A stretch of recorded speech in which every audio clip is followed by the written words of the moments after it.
दूसरा अध्याय। भक्त का दुख दूर करने के लिए नारद जी का उद्योग। नारद जी ने कहा, बाले, तुम व्यर्थ ही अपने को क्यों खेद में डाल रही हो? अरे, तुम इतनी चिंतातुर क्यों हो? भगवान श्री कृष्ण के चरण कमलों का चिंतन करो। उनकी कृपा से तुम्हारा सारा दुख दूर हो जाएगा।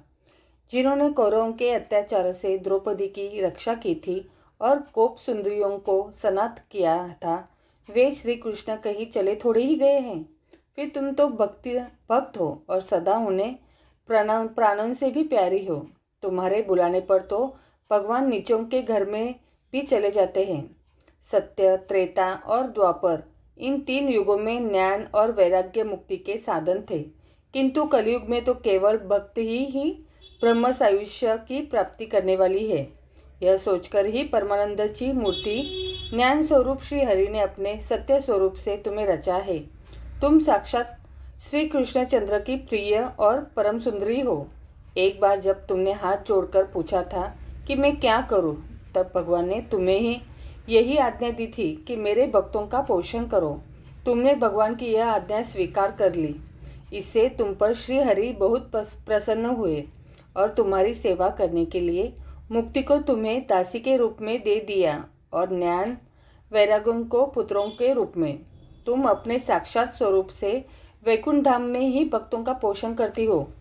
भूलोक में तो तुमने उनकी पुष्टि के लिए केवल छाया रूप धारण कर रखा है। तब तुम मुक्ति, ज्ञान और वैराग्य को साथ लिए पृथ्वी तल पर आई और सत्य युग से द्वापर पर्यंत बड़े आनंद से रही।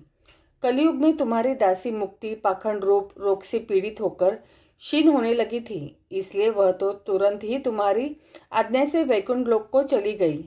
इस लोक में भी तुम्हारे स्मरण करने से वह आती है और फिर चली जाती है, किंतु इन ज्ञान वैराग्यों को तुमने पुत्र मानकर अपने पास ही रख छोड़ा है। फिर भी कलयुग में इनकी उपेक्षा होने के कारण तुम्हारे ये पुत्र उत्साहहीन और वृद्ध हो गए हैं। फिर भी तुम चिंता न करो, मैं इनके नवजीवन का उपाय सोचता हूँ। सुमुखी कली के समान कोई भी युग नहीं है। इस युग में तुम्हें घर घर में प्रत्येक पुरुष के हृदय में स्थापित कर दूंगा। देखो, अन्य सब धर्मों को दबाकर और भक्ति विषयक महोत्सवों को आगे रखकर यदि मैंने लोक में तुम्हारा प्रचार न किया तो मैं श्री हरि का दास नहीं। इस कलयुग में जो जीव तुमसे युक्त होंगे वे पापी होने पर भी बेखट के भगवान श्री कृष्ण के अभय धाम को प्राप्त होंगे। जिनके हृदय में निरंतर प्रेम रूपिणी भक्ति निवास करती है, वे शुद्धता का करण पुरुष स्वप्न में भी यमराज को नहीं देखते। जिनके हृदय में भक्ति महारानी का निवास है, उन्हें प्रेत, पिशाच, राक्षस या दैत्य आदि स्पर्श करने में भी समर्थ नहीं हो सकते। भगवान तप, वेदाध्ययन, ज्ञान और कर्म आदि किसी भी साधन से वश में नहीं किए जा सकते। वे केवल भक्ति से ही वशीभूत होते हैं। इसमें श्री गोपीजन प्रमाण है। मनुष्यों का सहस्त्रों जन्म के पुण्य प्रताप से भक्ति में अनुराग होता है। कलयुग में केवल भक्ति ही सार है। भक्ति से तो साक्षात श्री कृष्णचंद्र सामने उपस्थित हो जाते हैं। जो लोग भक्ति से द्रोह करते हैं वे तीनों लोकों में दुख ही दुख पाते हैं। पूर्व काल में भक्त का तिरस्कार करने वाले दुर्वासा ऋषि को बड़ा कष्ट उठाना पड़ा था।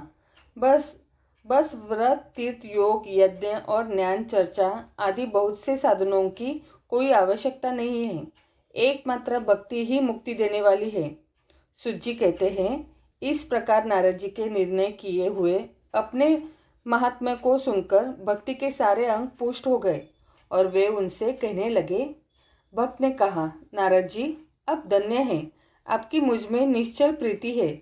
मैं सदा आपके हृदय में रहूंगी, कभी आपको छोड़कर नहीं जाऊंगी। साधो, आप बड़े कृपालु हैं। आपने क्षण भर में ही मेरा सारा दुख दूर किया, किंतु अभी मेरे पुत्रों में चेतना नहीं आई है। आप इन्हें शीघ्र ही सचेत कर दीजिए, जगा दीजिए।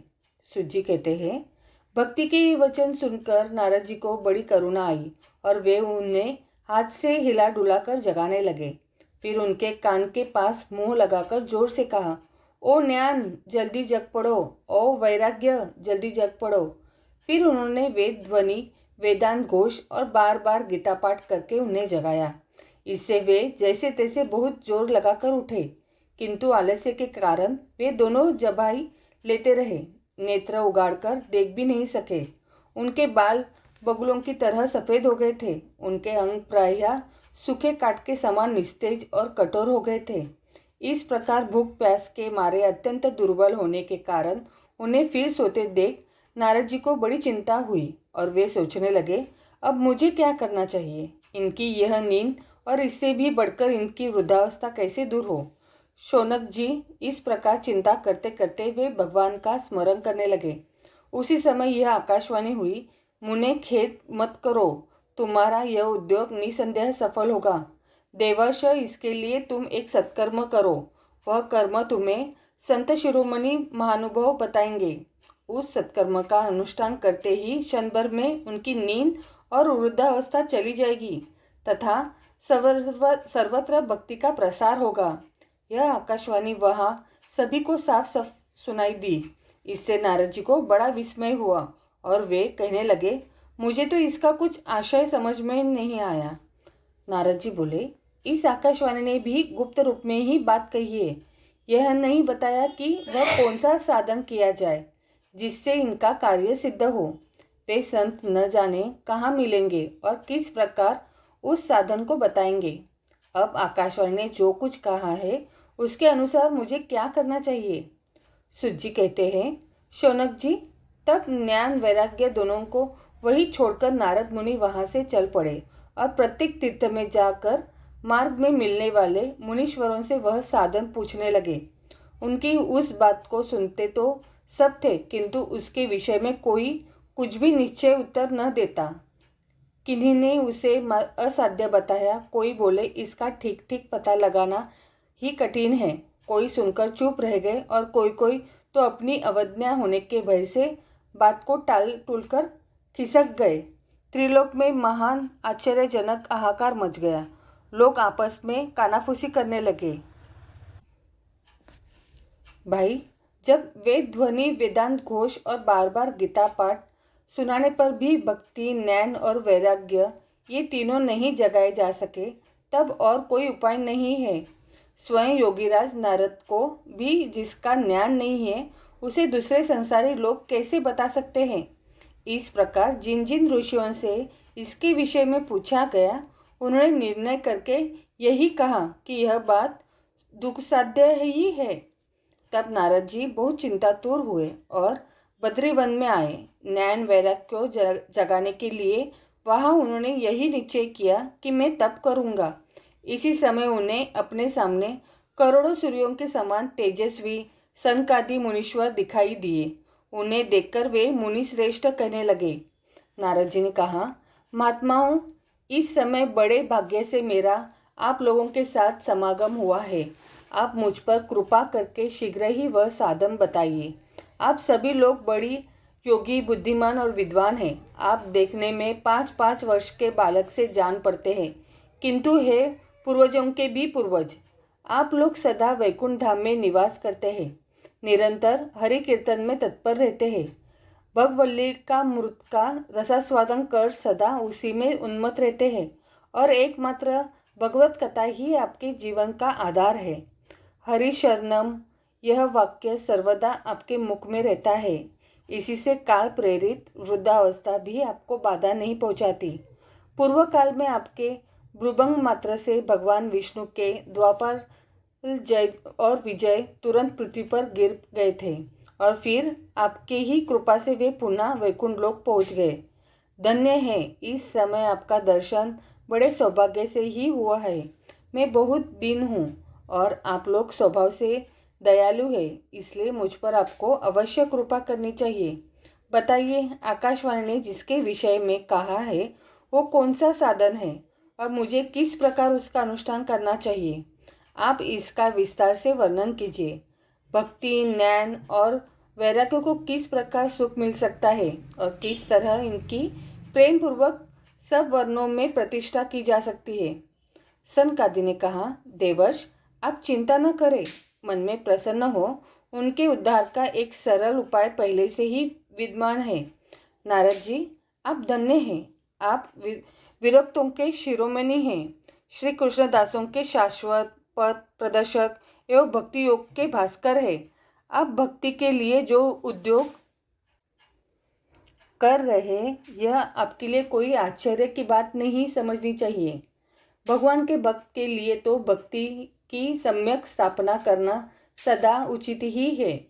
ऋषियों ने संसार में अनेकों मार्ग प्रकट किए हैं, किंतु वे सभी कष्ट साध्य है और परिणाम में प्रायः स्वर्ग की प्राप्ति करने वाले हैं।